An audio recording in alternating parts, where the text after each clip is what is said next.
Hello 11th class, good morning बच्चों। मैं John ma'am बोल रही हूँ, आपकी ज्योग्राफी की मैम। तो आज फिर से मैं एक बार आप सभी बच्चों का ऑनलाइन ज्योग्राफी की क्लास में स्वागत करती हूँ।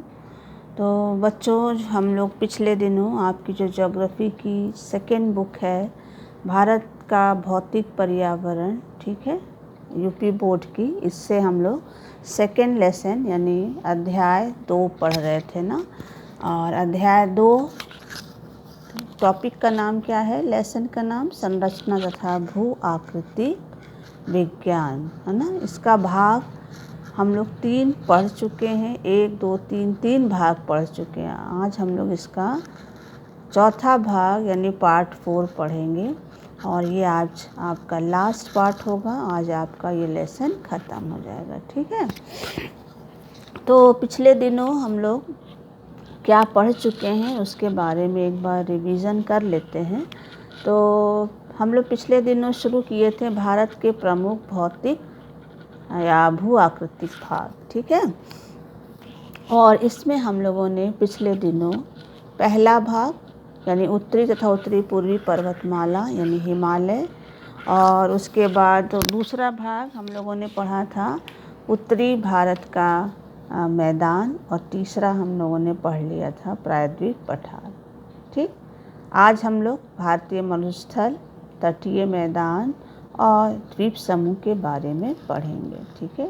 तो ये 6 भाग आपके, सबसे पहला जो ये हमारा हिमालय का पर्वतीय भाग, दूसरा ये उत्तरी भारत का मैदान, और तीसरा ये प्रायद्वीप पठार, चौथा भारतीय मरुस्थल, जिसको हम थार मरुस्थल के नाम से जानते हैं, पांचवा भाग ये तटीय मैदान, और छठवां भाग ये हमारा द्वीप समूह। तो शुरू करें बच्चों। आज हम लोग 3 भागों के बारे में पढ़ेंगे। ये 3 भाग ये हैं हमारे भारतीय मरुस्थल, तटीय मैदान और द्वीप समूह। तो शुरू करें। तो सर, आज हमारा जो चौथा भाग है भारत का भौतिक या भू आकृतिक भाग, वो है भारतीय मरुस्थल, जिसको हम थार का मरुस्थल भी कहते हैं। भारत का विशाल मरुस्थल भाग है, ठीक है ये। और ये है कहाँ कहाँ स्थित है भारत के, है ना। तो भारत के ये मरुस्थल जो है ये उत्तरी पश्चिमी भाग में है, यानी ये अरावली की पहाड़ियाँ आपको दिख रही हैं ना, मैंने यहाँ लिख रखा, देखिए ब्राउन कलर से दिखाया है और यहाँ लिखा है अरावली। तो अरावली की पहाड़ियों के ये, है ना, क्या है, उत्तर पूर्वी भाग में ये मैदान है जो फैला हुआ है, ठीक है, उत्तर से दक्षिण में, ठीक। और इसी मैदान को, जो कि रेतीला मैदान है बच्चों, इसी मैदान को बोलते हैं भारतीय मरुस्थल यानी थार का मरुस्थल। इसका नाम क्या है बच्चों, इसको बोलते हैं थार डेजर्ट है ना। तो ये भारत का सबसे बड़ा मरुस्थल है, सबसे बड़ा रेगिस्तान है, ठीक। तो स्थिति क्या है बच्चों कि ये अरावली की पहाड़ी के उत्तर पूर्व में है ना। ये अरावली की पहाड़ी है और इधर है ना, तो उत्तर पूर्व में है, ठीक है। अगर देखें तो पाकिस्तान की सीमा के निकट भी है, ठीक है बच्चों। तो अब चलते हैं आगे, इस मरुस्थल की क्या विशेषता है ये हम लोग देखते हैं। तो भारतीय जो मरुस्थल है, जिसको हम थार का मरुस्थल कहते हैं, ये ज़्यादातर असमान या असमतल या ऊबड़ खाबड़ धरातल वाला भूभाग है। और जैसा कि जानते बच्चों कि रेगिस्तान में रेत बहुत पाई जाती है ना, तो जो ये भारतीय मरुस्थल है यानी थार का जो डेजर्ट है, यहाँ भी रेत बहुत पाई जाती है ना।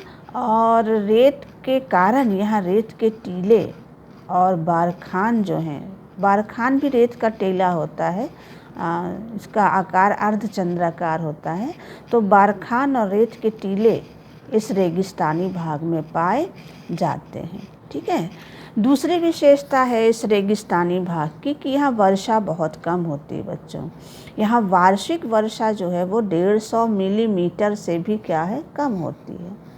इसलिए ये पूरा जो भाग है, ये पूरा जो क्षेत्र है, वो एक शुष्क और वनस्पति रहित क्षेत्र है। वनस्पति रहित का मतलब यहाँ पेड़ पौधे बहुत कम पाए जाते हैं ना।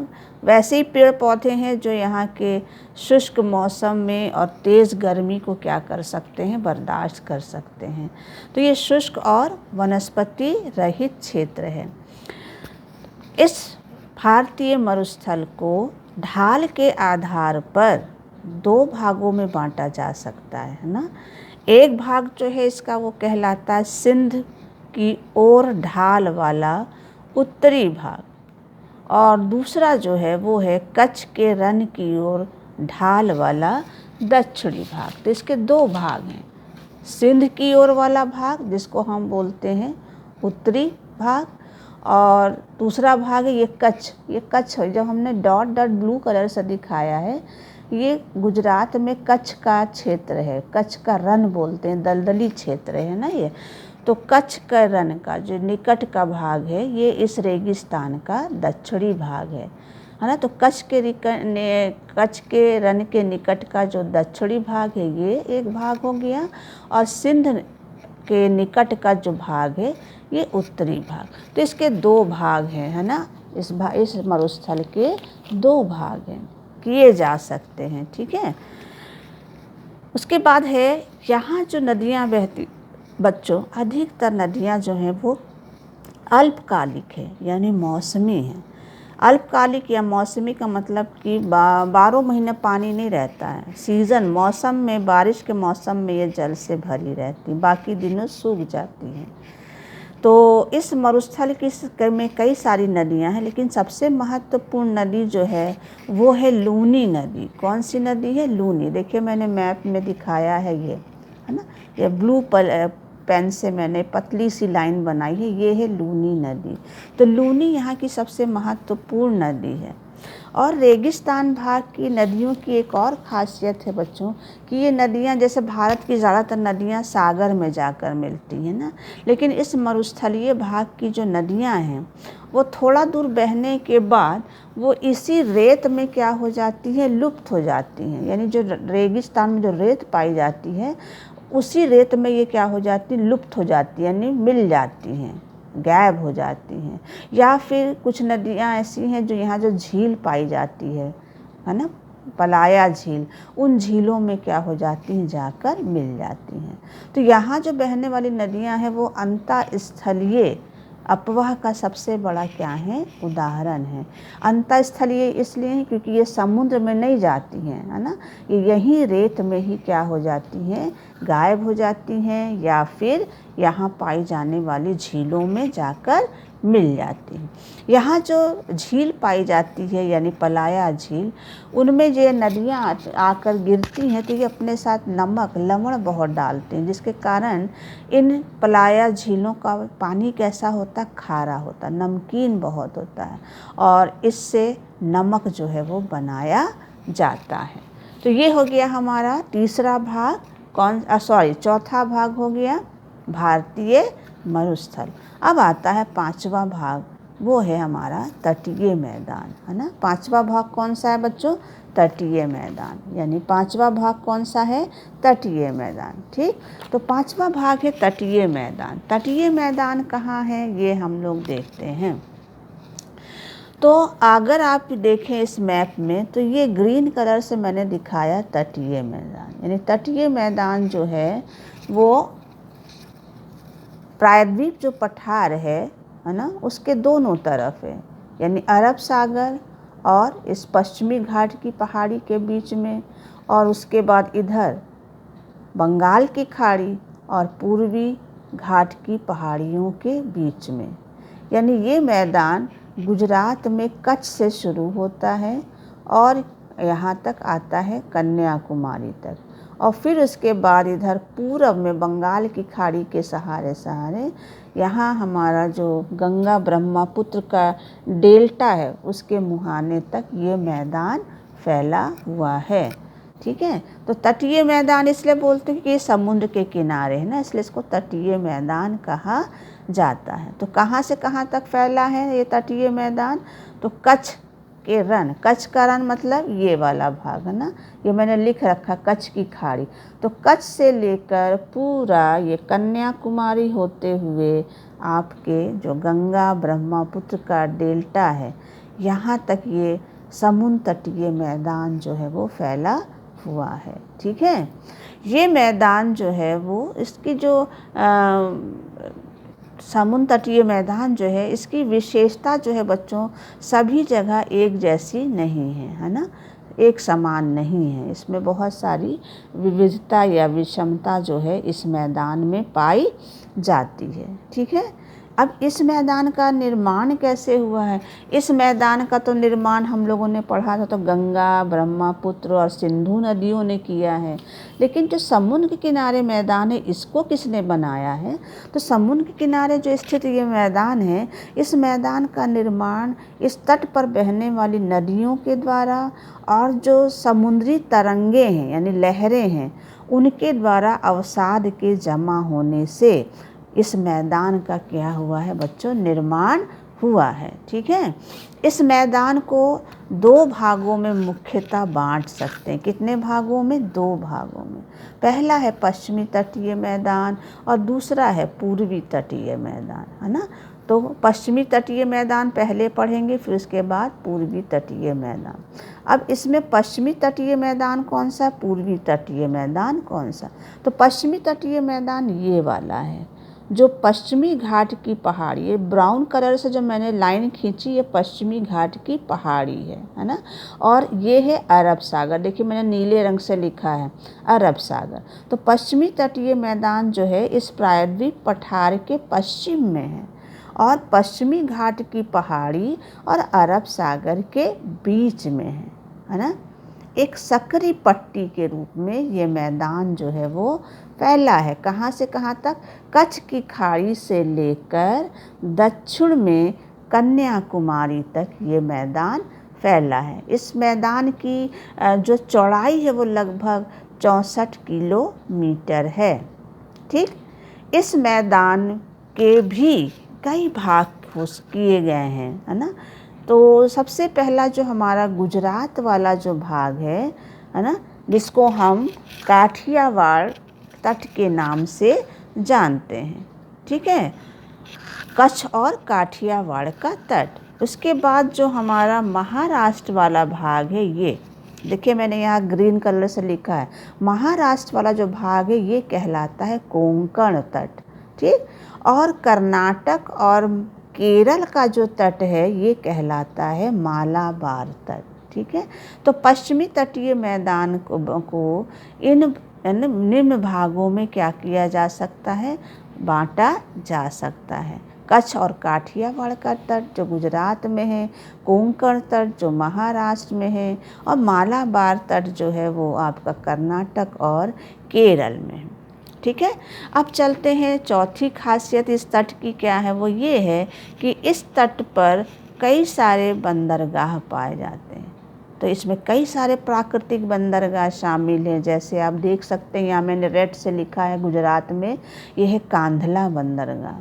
फिर उसके बाद महाराष्ट्र में आए मुंबई में, तो वो है नहावा शेवा, जवाहरलाल नेहरू जिसको हम नहावा शेवा बंदरगाह भी बोलते हैं। गोवा में है मर्मगांव, फिर कर्नाटक में है न्यू मैंगलोर और केरल में है कोचीन बंदरगाह। तो ये इस तट पर पाए जाने वाले बंदरगाह हैं। तो नहावा शेवा या मुंबई बंदरगाह इस तट का सबसे बड़ा प्राकृतिक बंदरगाह है। इस तट पर जो नदियां बहती हैं वो डेल्टा का निर्माण नहीं करती हैं, है ना। ठीक, इस तट पर क्या पाए जाते हैं बच्चों? इस तट पर कयाल पाए जाते हैं, जिसको बैक वाटर भी बोला जाता है। कयाल एक तरह से कह सकते हैं कि झील जैसे होते हैं, जिसमें समुद्र का पानी जो है वो भर आकर एकत्र हो जाता है। तो इस तरह के जो कयाल होते हैं या बैक वाटर्स हैं केरला में, उनका उपयोग मछली के लिए, मछली पकड़ने में और नौका चालन में किया जाता है। तो केरल में हर साल बच्चों नौका दौड़ होती है ना। और उस नौका दौड़ का नाम है वलाम कली नौका दौड़, जो हर साल होती है। और ये पुन्ना मद्दा कयाल, है ना, पुन्ना मद्दा कयाल में इस दौड़ का क्या किया जाता है, आयोजन किया जाता है। तो कयाल जो है, जिसको हम बैक वाटर भी बोलते हैं, जिसमें समुद्र का पानी आकर क्या हो जाता है, एक जगह इकट्ठर हो जाता है, तो उसका इस्तेमाल मछली पकड़ने के लिए और नौका दौड़ में किया जाता है। अब आता है समुद्र तटीय मैदान का दूसरा भाग, जिसको हम बोलते हैं पूर्वी तटीय मैदान। कौन सा भाग, पूर्वी। तो ये पश्चिमी हो गया और ये वाला भाग कौन सा है, पूर्वी तटीय। तो हम लोग पूर्वी तटीय मैदान की विशेषता पढ़ेंगे। तो पूर्वी तटीय मैदान जो है ये कहाँ है, तो पूर्वी तटीय मैदान जो है इस प्रायद्वीप पठार, है ना, के पूर्व में है। ये पश्चिम है, ये पूर्व। तो ये वाला ग्रीन कलर जो है ये है पूर्वी तटीय मैदान। तो कहाँ स्थित है, तो इस प्रायद्वीप, ये पूरा या ऑरेंज कलर वाला जो है भाग ये पठार है, तो इस प्रायद्वीप पठार के पूर्व में है। किसके बीच में है, तो ये देखिए मैंने ब्राउन कलर से ये लाइनें बनाई है, ये पूर्वी घाट है, ये पश्चिमी घाट है, ये पूर्वी घाट की पहाड़ी है। तो पूर्वी तटीय मैदान जो है वो प्रायद्वीप पठार के पूर्व में है और पूर्वी घाट की पहाड़ी और बंगाल की खाड़ी के बीच में है। कहाँ से कहाँ तक है, तो यहाँ आप कह सकते हो गंगा ब्रह्मपुत्र के जो डेल्टा है, मुहाना है, उसके निकट से लेकर कन्याकुमारी तक ये मैदान जो है वो फैला हुआ है। जो पूर्वी तटीय मैदान है वो पश्चिमी तटीय मैदान की अपेक्षा इसकी चौड़ाई ज़्यादा है। आप मैप में भी देख सकते हैं, ये ज़्यादा चौड़ा है, ये कम चौड़ा है, केवल उत्तर में इसकी चौड़ाई ज़्यादा है ना, और इसकी चौड़ाई सभी जगह एक जैसी है। तो पूर्वी तटीय मैदान पश्चिमी तटीय मैदान की अपेक्षा ज़्यादा इसकी चौड़ाई लगभग 80 किलोमीटर से लेकर 150 किलोमीटर है। ठीक है, जैसे पश्चिमी तटीय मैदान के कई भाग हैं, उसी तरह इस पूर्वी तटीय मैदान को भी 2 भागों में विभाजित किया जा सकता है। तो जो सबसे पहला भाग है, यानी कृष्णा नदी से लेकर गंगा के मुहाने तक का, ये है कृष्णा, ये महानदी है, ये गोदावरी नदी है, ये है कृष्णा नदी। तो कृष्णा नदी के से लेकर और गंगा के मुहाने तक का जो ये मैदान है ये कहलाता काकीनाडा, या इसको उत्तरी सरकार तट भी बोलते हैं। और कृष्णा नदी से लेकर कन्याकुमारी तक का जो भाग है ये कहलाता है कोरोमंडल तट। कौन सा तट, कोरोमंडल तट, है ना। तो पूर्वी तटीय मैदान के भी 2 भाग क्या हैं बच्चों, शामिल किए जाते हैं। पूर्वी तटीय मैदान पर जो हैं जो बहने वाली नदियां हैं, सभी नदियां लंबे चौड़े, है ना, डेल्टा का क्या करती हैं, निर्माण करती हैं। इनमें आपका महानदी का डेल्टा है, गोदावरी का डेल्टा है, कृष्णा का डेल्टा है और कावेरी नदी का डेल्टा जो है वो शामिल किया जाता है। इस तट पर, है ना, बंदरगाहों की यानी पत्तनों और पोताश्रयों की क्या पाई जाती है, कमी पाई जाती है। इस तट पर पाए जाने वाले बंदरगाह में चेन्नई है, विशाखापट्टनम है, उड़ीसा में पारादीप है, बंगाल में हल्दिया। ये बंदरगाह जो इस तट पर क्या हैं बच्चों, पाए जाते हैं। तो ये हो गया तटीय मैदान, है ना, जिसके हम लोगों ने 2 भाग पढ़े, पश्चिमी तटीय मैदान और पूर्वी तटीय मैदान। अब चलते हैं बच्चों, हमारा जो आखिरी भाग है वो है आखिरी भाग हमारा भारत के महत्वपूर्ण द्वीप समूह, है ना। और ये भारत के 2 द्वीप समूह हैं बच्चों। एक तो अरब सागर में स्थित है और दूसरा है बंगाल की खाड़ी में, है ना।